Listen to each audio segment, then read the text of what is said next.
지난 주간에 한 주간을 오늘 설교를 준비하면서 어젯밤에 또 오늘 아침에 이렇게 질문 한번 해봤어요. 나는 하루에 기도를 몇 번이나 해왔는가? 또 하루에 찬양을 몇 곡씩이나 불렀는가? 이제 한번 여러분에게 물어볼 차례예요. 여러분 하루에 몇 번이나 기도하며 지냈는가? 또 하루에 몇 번의 찬양을 하나님 앞에 올려드렸는가?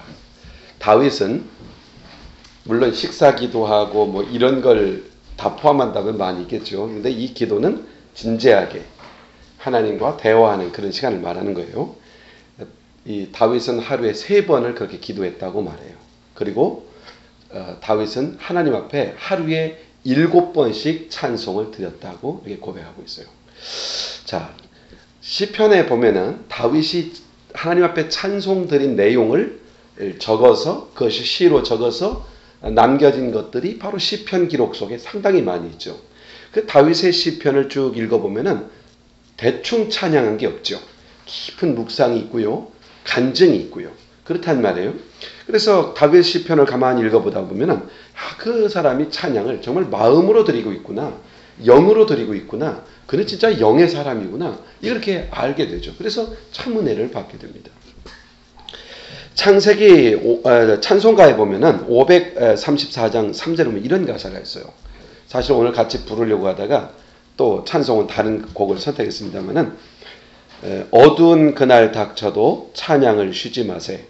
근거문 곳 하면서 나 안식 누리겠네. 요단강가에 섰는데 내 친구 건너가네. 저 건너편에 빛난 곳 내 눈에 희미하다. 어두운 그날 되어도 찬양은 쉬지 마세요. 이렇게 찬양하잖아요. 그러니까 어두운 날이 되더라도 찬양을 쉬면 안 된다. 이게 우리 신앙 선진들이 가졌던 의식이었던 거죠. 그들의 신앙을 지킬 수 있었던 무기는 기도와 찬양이었던 것이죠. 기도만으로만 아니라 찬양을 통해서 그의 신앙을 지키고 하나님과의 관계를 지켜갔던 겁니다. 그래서 신앙의 선배들, 교회사 속에서 나타난 신앙의 선배들은 어떤 상황에서도 찬양했는가를 검토해보면 대단한 은혜를 받습니다. 특별히 로마의 콜로세움이라고 하는 곳에 7일씩 굶겨놓은 사자를 풀어놓고 거기에다가 예수 믿을래 안 믿을래? 예수 믿겠다 그러면 던져 넣어서 잡아먹게 하는 그런 상황에서도 사자들에게 물고 찢겨 잡혀 먹히면서도 그들의 입에서는 찬송을 하면서 그 마지막을 맞이했다고 그래요. 찬송을 하면서. 찬송에는 어떤 강력한 힘이 있다는 것을 발견할 수 있는 장면이죠.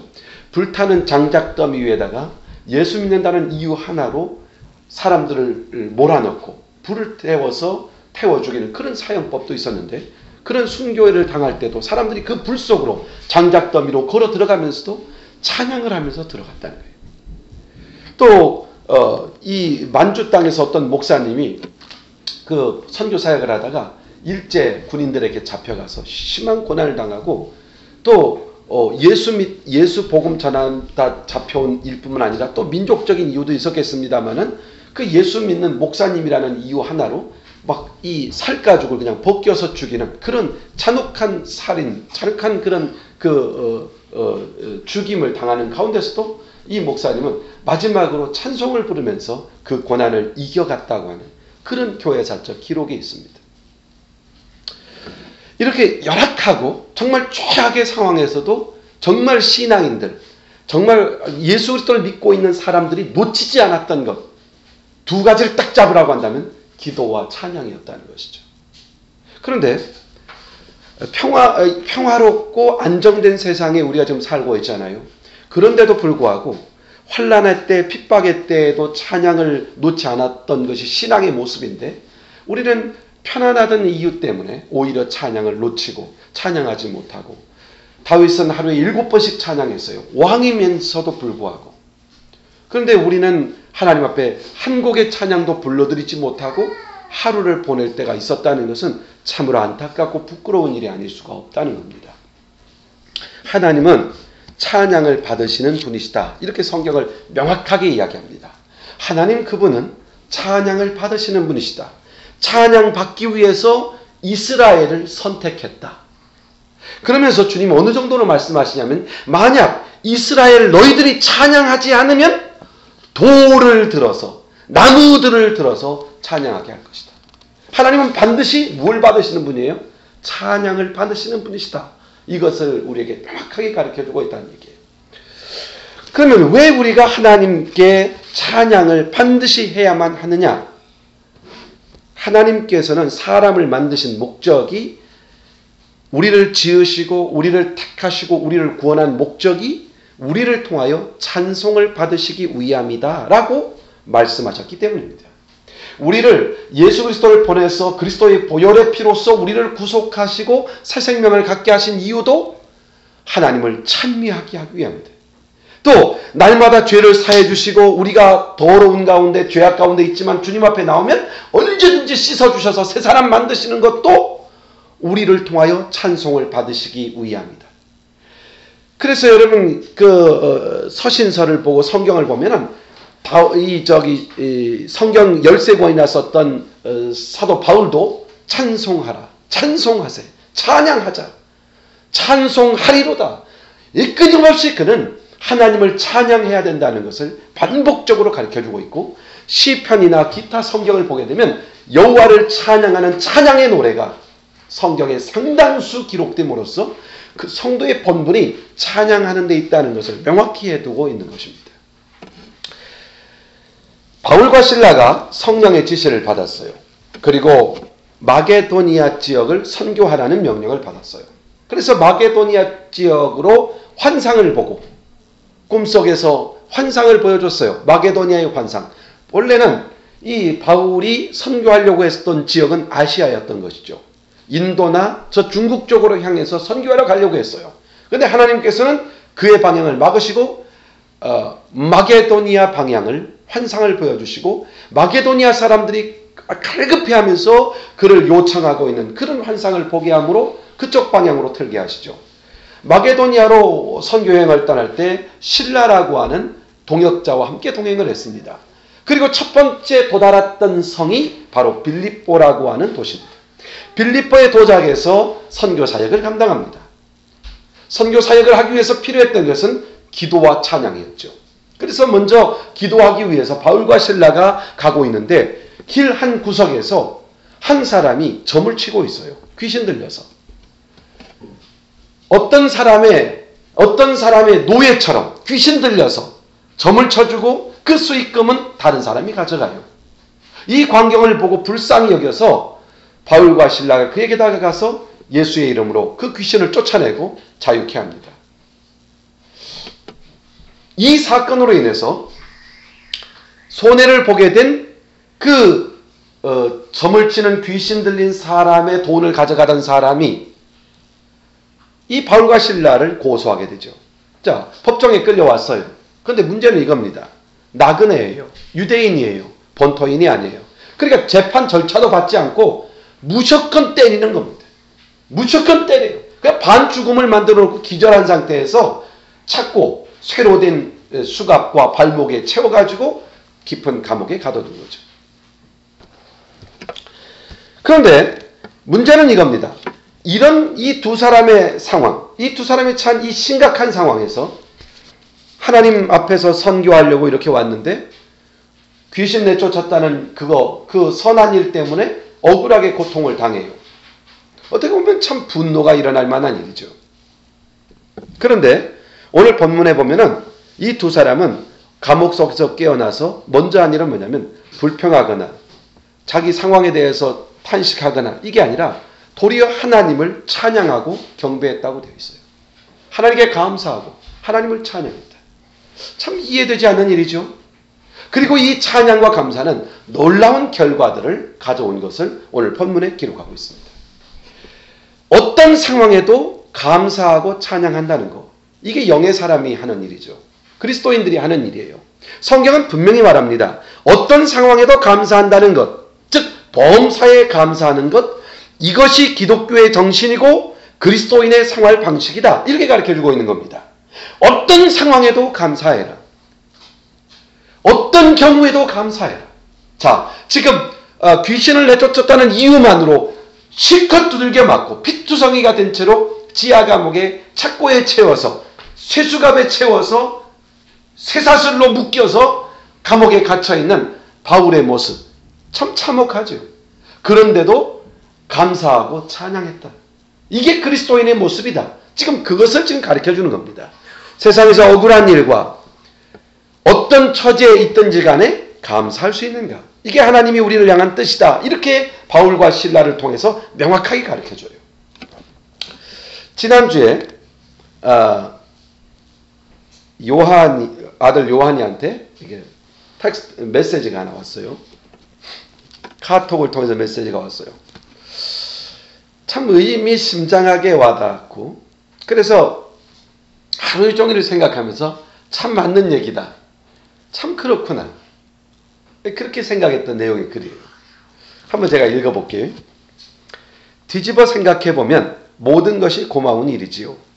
자녀가 부모인 당신에게 대들고 심술을 부린다면 그건 아이가 거리에서 방황하지 않고 집에 잘 있다는 뜻이고, 내야 할 세금이 있다면 그건 내가 살만하다는 뜻이고, 옷이 몸에 좀 낀다면 그건 내가 잘 먹고 잘 살고 있다는 뜻이고, 닦아야 할 유리창과 고쳐야 될 하수구가 있다면 그건 나에게 집이 있다는 뜻이고, 빨래거리, 다름질거리 많다면 가족에게 옷이 많다는 뜻이고, 가스 요금이 너무 많이 나왔다면 그건 내가 지난 겨울을 따뜻하게 살았다는 이야기고, 정부에 대한 불평, 불만의 소리가 많이 들려온다면 그것은 언론의 자유가 있다는 것이고, 지하철이나 버스에서 누군가 떠드는 소리가 자꾸 떠들어서 거슬린다면 그것은 내가 들을 수 있다는 것이고, 또 주차장 맨 끝에 먼 곳에 겨우 빈자리가 하나 있으면 그것은 내가 걸을 수 있다는 것이고, 내게 차가 있다는 것이고, 온몸이 뻐근하고 괴로워하다면 그것은 내가 열심히 일했다는 뜻이고, 또 이른 아침 시끄러운 자명종 소리가 나를 깨우고 있다면 그것은 내가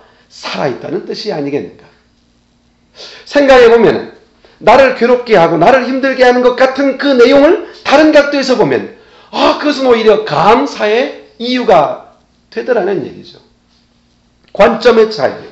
생각과 관점만 조금만 바꿨을 뿐인데 정말 감사의 요소로 바뀌는 거예요. 왜 불평하고 불만한 일들이 다른 각도에서 보니까 정말 고마운 일들이라는 얘기예요.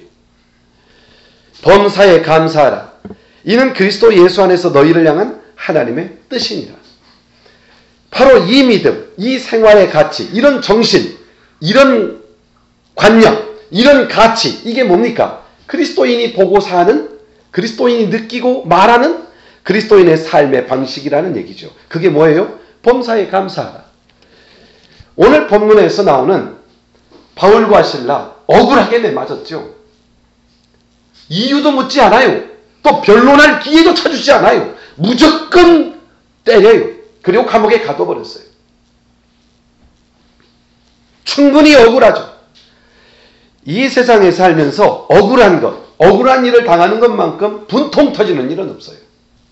이 억울한 일을 많이 당하는 사람들은요, 쉽게 체념을 해버리는 경우가 나와요.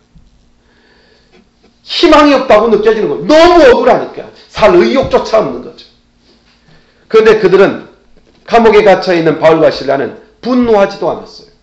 그렇다고 체념하지도 않았어요. 오히려 그들은 하나님께 감사하면서 찬송을 하고 있어요.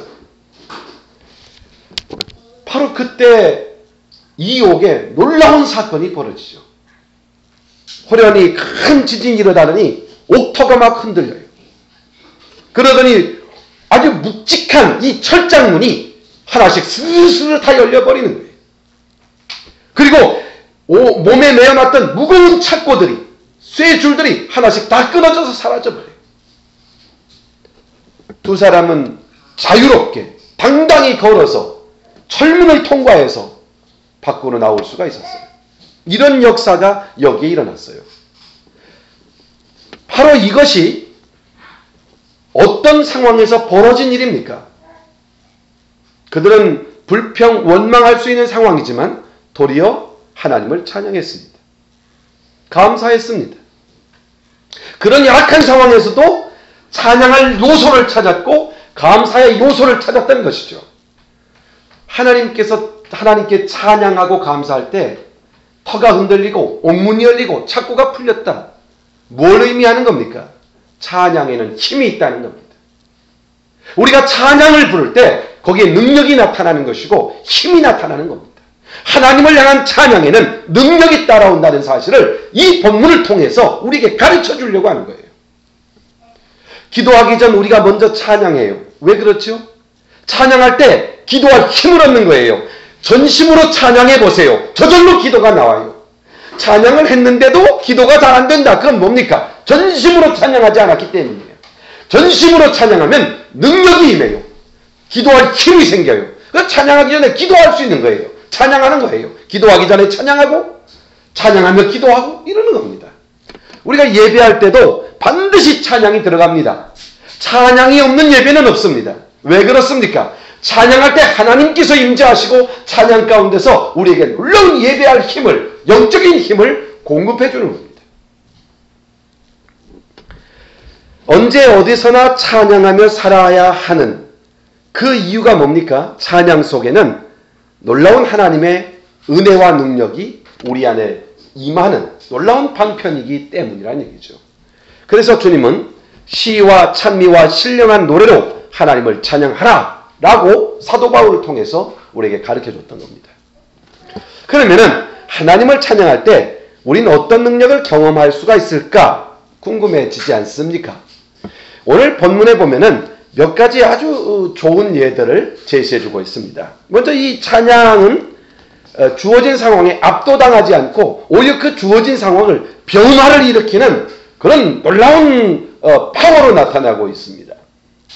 본문의 환경은 정말 안 좋죠. 감옥에 갇혀 있어요. 철장문으로 잠겨 있어요. 경비가 쓰고 있어요. 온몸에는 철장으로 쇠로 된 쇠사슬로 막 둥둥 감아놨어요. 이게 이 최악의 상황이죠. 그런데 그런 상황에서 억울하게 갇혀있는 이 최악의 상황에서 오히려 간증할 수 있고 기뻐할 수 있고 자유할 수 있는 그런 놀라운 상황 반전이 일어나죠. 그 반전되는 이 양극 중간에 뭐가 있습니까? 찬양이 있었다는 것이죠. 찬양은 환경을 바꾸는 능력이 있다는 얘기입니다. 무엇이 나를 변화시키는가? 무엇이 나의 환경을 변화시키는가? 무엇이 나의 상황을 반전시킬 수 있는가? 오늘 25절 바울과 실라가 기도하고 하나님을 찬미하매 26절 이에 호련히 큰 지진이 나서 이로 인하여 라는 얘기입니다. 바로 찬양의 힘입니다. 그래서 우리가 사도 누굽니까? 다윗 왕이 왜 하루에 7번씩 찬양했는가? 그 이유를 발견할 수 있게 되는 거죠. 자, 여기 보면은 하나님을 찬양하고 찬양함으로 온 이 경이로운 사건 속에서 몇 가지 아주 중요한 사건을 볼 수가 있어요. 한 3가지 정도를 집어볼 수 있는데 찬양할 때 어떤 일이 벌어졌죠? 먼저 큰 지진이 나서 옥터가 움직였다. 26절에 그렇게 나옵니다. 감옥만이 흔들린 것이 아니라 근본적으로 어디가 흔들렸어요? 땅이 흔들렸다. 땅이 진동했다. 여기서 땅이 움직였다는 말, 이거 지진이죠. 이번에 중국에서 지진이 나서 또 한 3천여 명이 죽었어요. 지진은 상당히 두려운 일이에요. 그런데 지진이 다른 상황으로 묘사될 때가 있었어요. 여기서 움직였다는 말에, 옥의 터가 움직였다는 말에 주목할 필요가 있어요. 이와 같은 사건이 벌어진 예가 있어요. 출애굽기 19장에 보면 하나님께서 모세에게 10계명을 주려고 산으로 부르신 일이 있었어요. 근데 그때 하나님께서 시내산에 강림하셨어요. 강림했다는 건 내려오셔서 시내산에 머무셨다는 얘기예요. 그때 어떤 일이 벌어졌습니까? 우레가 우릉우릉 우레가 치고 번개가 번쩍이고 빽빽한 구름이 끼고 그리고 나팔 소리가 힘이 컸고 그리고 연기가 자욱했고 그리고 마지막으로 온 산이 움직였다 그랬어요. 온 산이 움직였다. 그러니까 온 산이 크게 진동했다, 움직였다고 하는 이 말은 어떤 의미를 갖고 있어요? 하나님께서 거기에 오셨다라는 뜻입니다. 하나님이 임재하셨다는 얘기입니다. 그러니까 빌립보 감옥이 크게 진동했다는 것은 뭘 의미합니까? 그냥 창살이 움직인 정도가 아니라 옥터가 움직였어요. 이 말은 다른 의미로 하나님께서 바로 거기에 그들을 구하려고 그들을 위로하고 세우려고 거기에 임하셨다는 것을 나타내는 내용인 겁니다. 감옥에 갇혀 있었지만 찬양을 했더니 그곳에 주님이 직접 찾아오셨습니다. 이 사실을 기억해야 된다는 얘기입니다. 이거는 우리가 다 경험할 수 있는 일입니다. 우리가 열악한 환경에 빠졌을 때 낙심하지 말고 주저앉지 말고 찬송을 해야 합니다. 하나님을 경배하고 하나님을 더 찬양해야 합니다. 어려울수록 더 힘써 찬양해야 돼요. 거기에 하나님의 역사가 나타나기 때문이죠. 찬양하는 자리에 주님이 찾아오신다. 이것이 바로 오늘 우리에게 주고자 하는 메시지의 명제입니다. 찬양하는 그 자리에 주님이 오신다. 찬양하는 그 자리에 하나님이 임재하신다. 가정에서 기도하고 찬양하면 우리 가정에 그 가정에 주님이 찾아오십니다. 아멘이죠? 그렇습니다. 그러니까 우리가 이 가정에서 우리가 모이는 이 자리에서 찬양을 하면 거기에 하나님이 임재하시지만 찬양하지 않고 세상적으로 사단이 좋아하는가 하면 거기에 사단이 좋아하는 귀신들만 득실거리지 않겠습니까? 사단과 귀신은 자기 좋아하는 데만 쫓아가요. 그래서 막 조상을 숭배하고 제사하고 이런 데 가서 아주 놀기 좋아하죠. 그러나 하나님을 찬양하는 곳에는 사탄이 올 수가 없어요. 감옥까지 찾아오신 우리 주님이 우리가 찬양하는 그 자리에 오십니다. 그 자리에 오셔서 역사하시죠. 유대임금 여호사밧 왕 때 이 찬양에 대해서 놀라운 기사가 나오죠. 모압과 암몬 족속이 연합군을 이루어서 수많은 군사를 이끌고 예루살렘을 공격해 왔어요. 이제 예루살렘은 그동안 정치적인 어려움과 경제적 빈곤, 그 가뭄이 있었어요. 그래서 먹을 것도 없고 정치적으로 혼란스러운 상황에서 대적할 수 있는 그런 리더십이나 강력한 어떤 저항을 할 수 있는 군사력이 없었어요. 이게 성 하나만 남겨놓고 예루살렘 성 하나만 남겨놓고 적들의 삥 둘러싸였고 이제는 기다리기만 하면 저절로 무너질 상황이에요. 이 상황에서 여호사밧 왕은 절망하고 좌절할 수밖에 없죠. 그러나 그러지 않았어요.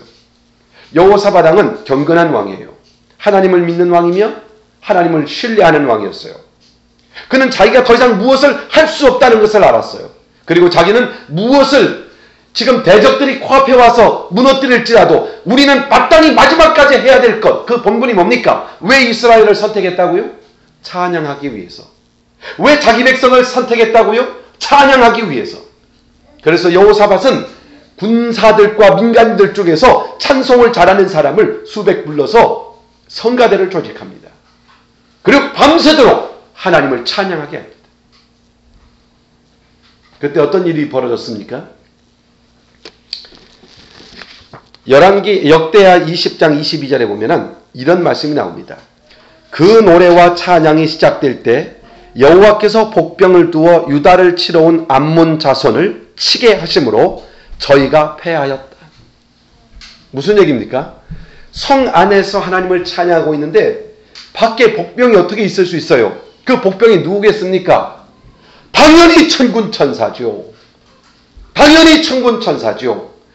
이 사건이 또 언제 있었습니까? 엘리야가 아람 족속과 싸울 때 뒤에서 게하시가 그러죠. 어떻게 저들의 대적을 이기느냐. 그때 눈을 뜨게 하잖아요. 눈을 딱 영안에 눈을 떠서 게하시가 딱 보니까 수많은 천군천사가 병거를 하고 그들을 대적하고 있는 것을 보게 되죠. 여호사밧 왕이 하나님을 찬양하고 있을 때 하나님께서 찬양이 시작되면서 어떤 일을 하셨다고요? 복병을 두사 저희들을 면했는데 어느 정도냐? 새벽에 나가보니까 시체밖에 없어요. 순찰대를 돌아보니까 단 한 명도 살아남지 못했다고 되어 있어요. 그 자리에서 암몬 족속 그리고 모압 족속은 다 멸절되었어요. 우리에게 암몬과 모압은 누구를 상징하겠습니까? 당연히 사단의 세력들이죠. 사탄은 하나님의 백성인 우리를 괴롭히고 죄짓게 하고 우리 것을 빼앗는 데 목적을 두고 살아갑니다. 우리에게 고난을 가합니다. 그러나 이 사단을 어떻게 쫓아내고 승리하며 살아갈 수 있느냐? 찬양이죠. 자 봐요. 아무것도 않는데 내가 우울해져요. 그럴 때 있죠. 내가 컨트롤이 안 돼요. 내가 분노가 일어나요. 조그만 일에도 막 화를 내야 돼요. 감당할 수 없어요. 이거 누가 조정하는 겁니까? 사탄입니다. 악한 영이 와서 역사하는 겁니다. 이렇게 하지 않으려면 어떻게 해야 돼요? 찬양을 해야 돼요. 찬양해야 됩니다. 사울왕이 귀신에 들려서 머리가 뽀개지도록 아파요. 그런데 이 수금을 들고 다윗이 와서 찬양하면 머리가 맑아져요. 그렇죠? 그런 성경 기사 읽어봤어요? 찬양할 때 악한 사단의 세력이 떠나요. 악한 마음이 떠나요. 우리 마음에 온유한 마음과 선한 마음이 이 자리에요. 용납과 관용과 이해와 용서와 사랑을 할 수가 있어요. 이게 바로 찬양의 위력이죠. 그러므로 찬양하는 생활이 승리하는 삶을 살게 하는 아주 중요한 요소라는 것을 놓치지 말아야 되겠다는 거예요. 그래서 예전에 그런 찬양 있잖아요. 기억나는 노래. 찬송을 부르세요. 찬송을 부르세요. 놀라운 일이 생깁니다. 찬송하면 놀라운 일이 생겨요. 어떤 환경, 어떤 상황, 어떤 자리에서도 하나님을 찬양하기를 바랍니다. 그 결정이 있어야 돼요. 하나님을 찬송하자. 그러면은 거기에 주님이 함께 하시고 거기에 승리를 주시고 상황은 변화될 거예요. 자, 그리고 26절에 또 하나가 있어요. 큰 지진이 나서 옥터가 움직였다 그랬는데 그 다음에 보면은 옥문이 열렸다고 되어 있죠. 용문이 다 열렸다예요. 그러니까 옥문이 하나가 아니었던 것 같아요. 복수형을 쓰고 있죠. 옥문이 다 열렸어요. 이 다란 말은 두 가지로 해석돼요. 모두 다 열렸다도 되지만 활짝 열렸다도 되는 거예요. 옥문이 다 열렸어요. 감옥문이 몇 개인지 모르지만 어쨌든 다 열렸어요. 실제로 우리는 감옥 속에 갇혀 있지는 않죠. 살아가는데 우리가 감옥에 갇혀 있지는 않아요. 그런데 살다 보면은 우리는 보이지 않는 감옥에 갇혀 살 때가 있어요. 예를 든다면 남 모르는 질병이나 고통이나 외로움이나 슬픔이나 억울함이나 분함이나 차별이나 이런 것들을 통해서 스스로가 현실이 감옥인 경우가 있어요. 나 혼자 감옥에 갇혀 있는 경우가 많아요. 그럴 때 모든 것을 그냥 주님께 내려놔야 돼요. 그리고 여호사밧처럼 바울처럼 신라처럼 하나님을 찬양해야 돼요. 찬양할 때 절망 속에서 소망의 문이 보이는 거죠. 찬송할 때 닫혔던 문이 열리는 것을 보게 되는 거죠. 찬양할 때 갖지 못했던 지혜가 생겨나는 거예요. 실제로 이런 역사들을 경험해 가셔야 돼요. 지난 한 주간에도 너무너무 답답한 순간이 있었어요. 그래서 하나님 앞에 잠을 못 자면서 하나님 앞에 이렇게 말했어요. 불쌍히 여겨주시고 긍휼히 여겨달라고 기도했어요. 밤 자정쯤 되어서 혼자 앉아있는데 어떻게 해요? 무엇을 기도도 잘 안 돼요. 그래서 찬송을 불렀어요. 정정하게 찬송을 불렀어요. 주께서 평안함을 주시고 주님이 마음속에 위로를 주시고 그래서 잠을 잘 수가 있었어요. 그런 경험이 지난주에 있었어요. 찬송할 때 모든 답답한 상황에서 길을 보여주시고 막막한 상황에서 문을 열어주시는 그러한 능력이 이 찬송 속에 있다는 것을 오늘 본문을 통해서 우리에게 가르쳐주고 있는 겁니다. 내 삶의 길은 반드시 내가 걸어가야죠. 내게 주어진 삶의 길은 내가 가는 거예요. 내 대신 학교를 가지고 내 대신 일을 다 해주고 그럴 사람은 없어요. 내 길은 내가 걸어가야 돼요. 누가 대신 갈 수가 없죠. 그런데 분명히 이걸 알아야 돼요. 내가 걸어가는 그 문은 누가 열어주는 겁니까? 하나님이 여시는 거예요. 내가 당당히 가야 되는데 그 길의 문은 누가 열어요? 하나님이 열어주시는 거예요. 그러면 문이 언제 열려요? 오늘 찬송할 때 열렸네요. 앞으로 어떻게 될지에 대해서 염려할 필요 없어요. 내가 가야 할 길이 분명하죠. 그러면 가면 되는 거예요. 근데 갈 때 어떻게 가라고요? 하나님을 찬송하면서 가야죠. 그럼 문이 열리는 것이죠. 찬송할 때 닫혔던 문도 열리는구나. 이거 오늘 본문을 통해 가르쳐주네요. 찬송할 때 하나님이 임재하셔서 우리와 함께 하시고 찬송할 때 문을 열어주신 사건을 통해요. 찬송하는 사람에게 하나님은 길을 여시는구나. 이걸 알았어요. 찬송할 때 기도의 문도 열리고 찬송할 때 내가 가야 할 길의 문도 열리고 찬송할 때 사람들과의 관계의 문도 열어주시고 지혜의 문도 열어주시고 자, 하나 더 봅시다. 26절 마지막에 보면 이런 말이 있어요. 모든 사람의 매인 것이 다 벗겨졌다. 모든 사람, 그러니까 그 옥 속에는 바울과 실라만 있었던 것 같지 않아요. 여러 옥이 있었고, 그러니까 옥문이 열렸다는 것이 바울과 실라가 있었던 옥문만 열린 게 아니라 모든 옥문이 열렸다는 거예요. 그리고 또 하나는 그 모든 사람이 얽매였던, 모든 사람에게 얽매였던 그 쇠고리들, 수갑들, 착고들이 다 풀렸다 그랬어요. 누가 찬양했는데? 바울과 실라가 찬양했는데. 이것은 상당한 의미를 갖죠.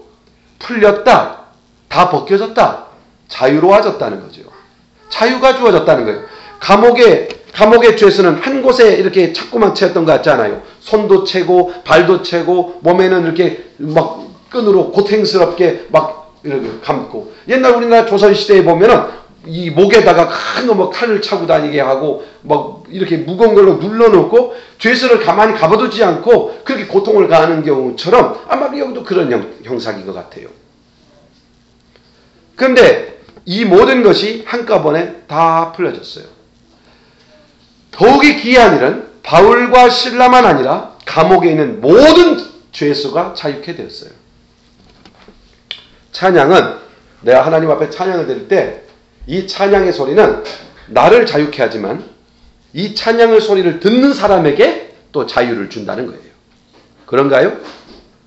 여러분, 열심히 나는 찬양을 못하지만 열심히 찬양하는 그 소리를 들을 때 내가 자유해지고 내가 은혜를 입는 경우를 경험해 봤나요? 바로 그런 역사들이에요. 찬양은 나를 자유케 하고 다른 사람을 자유케 하는 힘이 있어요. 찬양은 세상 일에 매인 우리를 자유케 하고, 찬양은 내 고집, 내 교만, 내 자존심, 내 게으름까지도 자유케 하는, 이런 감옥에서 자유케 하는 그런 능력이 있다는 얘기예요. 이게 하나님을 찬양하는 일이 너무너무 중요하니까 다윗이 이렇게 고백했던 거예요. 나는 하나님 앞에 하루에 7번은 반드시 찬양하겠습니다. 정말 이것이 주는 은혜를 알기 때문이죠. 바울과 실라처럼 언제 어디서나 어떤 상황에서든지 찬양하며 살겠습니다. 오늘 이런 결정을 가져야 돼요. 잠자기 전에 찬양하고, 일어나서 찬양하고, 길을 가며 찬양하고, 쉬면서 찬양하고. 굳이 찬양한다고 하면은 막 곡조부터 노래해서 소리를 꼬리꼬리 지르면서 찬양하지 않아도 돼요. 성경을 읽는 게 찬양일 수도 있고요. 주님을 향한 고백이 찬양일 수가 있는 거예요. 그래서 찬양 중에 찾아오시는 하나님과 함께하는 은혜, 감옥문이 열리듯 우리의 닫힌 그 답답한 문들이 열려지는 은혜, 이런 것들을 우리 생활 속에서 경험하고 또 자유함과 평안을 누리고 다른 사람까지 자유케 하는 이 복에 근원된 어떤 그런 삶을 살아가기 원한다면 오늘 이 순간부터 힘이고 능력이고 은혜의 그 통로가 되는 하나님을 찬양하는, 그래서 내 입술에 항상 찬양을 머금고 살아가는 그런 영의 사람들이 되기를 주의 이름으로 축원합니다. 기도하십시다. 살아계신 아버지 하나님, 오늘 우리는 하나님을 찬양함이 얼마나 놀라운 힘과 능력이 있는가 하는 것을 살펴봤습니다. 하나님께서 우리를 만드신 이유도, 우리를 구속한 이유도, 우리에게 영원한 생명과 천국을 주신 것도 하나님을 찬양케 하기 위함이고, 또 하나님을 찬양하는 자들이 누리는 그 놀라운 은혜가 얼마나 풍성한지를 경험하며 살라고 우리를 이 땅에 두신 줄 압니다. 아버지 하나님, 이번 한 주간을 살아가면서 우리의 입술이 하나님을 찬양하게 하시고 다윗처럼 하루에 7번씩 찬양하겠습니다. 아침 저녁 하나님을 향하여 찬양하고, 그리고 시간 있을 때마다 하나님을 찬양함으로 하나님을 기쁘시게 하고, 기뻐하시는 하나님이 또한 우리에게 놀라운 은혜를 베풀어 내가 자유할 뿐만 아니라 다른 사람을 자유케 하는 복에 근원된 삶을 살아가는 우리 모두가 되게 하시되, 이것의 모든 출발이 기도와 찬양에 있음을 다시 한번 되새기고 마음에 다짐하고 기도와 찬양의 삶을 살기로 다짐하오니 주여 여기 있는 우리 형제자매들을 축복해 주옵소서. 감사하며 존귀하신 예수님의 이름으로 기도하옵나이다. 아멘. 아멘. 주여 감사합니다. 찬송가